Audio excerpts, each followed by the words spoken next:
Hey everyone, we will be doing a movement analysis today on how to properly perform a push-up. Starting off with your ideal form. First, we want our arms approximately shoulders width apart. We want to externally rotate the arm and point our fingers outwards to create more stability in that glenohumeral joint. And we spread our fingers apart for a wider base of support.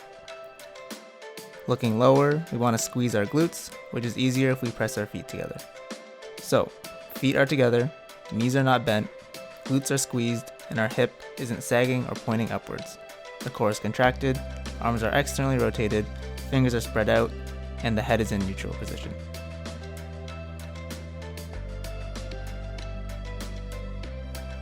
On our descent, we should see our shoulders making a 35 to 45 degree angle with our body, and we can think of making an arrow shape.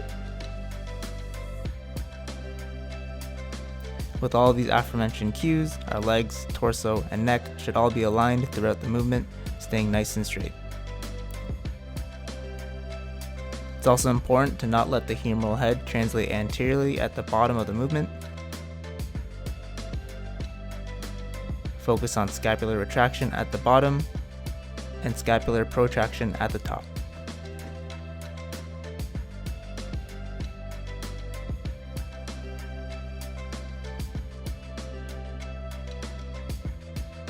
Moving on to poor form and common mistakes. Many people place their hands too close together. This tends to work your triceps more and your chest or pectoral muscles less. If the hands are pointing neutral or even inwards, it suggests that the arm is internally rotated, which is a less stable position for the glenohumeral joint. If the fingers are pressed together, there is a smaller base of support, adding to the decreased stability of the movement. If the feet are spread apart, it becomes harder to squeeze the glutes. By not squeezing the glutes or contracting the core, alignment of the legs and torso are not ideal. Because of hand placement, the chest cannot reach the floor. There is too much stress on the glenohumeral joint and the depth of the movement is impaired. A lot of individuals like to head reach, which is when they extend their neck upwards as they push up from the ground. Again, hip is ascending due to lack of glute activation and poor feet placement. There is a lack of alignment between legs and torso throughout the movement.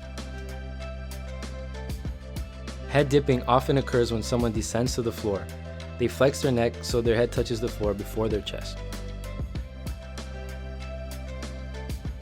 Instead of the arrow shape we saw earlier, people who abduct their shoulders too far make a T shape. Arms become internally rotated and the elbows begin to flare out. As a result, there is increased stress on the shoulders, and like we saw before, there's a lack of push-up depth. So, what can we do to correct this form? As we saw, hand placement is key. We should tell the individual to equally space their hands roughly shoulders width apart, and point their hands outward to externally rotate their arm. This will put less stress on the shoulders and make the movement feel more secure. Also, by spreading out their fingers, they are less prone to swaying side to side, and the movement becomes easier to perform. Their hips should not be raising above or dipping below the line of the torso. To make this easier, we can cue them to place their feet together and activate their glutes and core. To address the elbow flaring, we can remind the individual about the 35 to 45 degree angle of the shoulders, making that arrow shape for an ideal movement pattern. As they are doing the movement, be mindful of depth. They should be touching the floor with their chest first.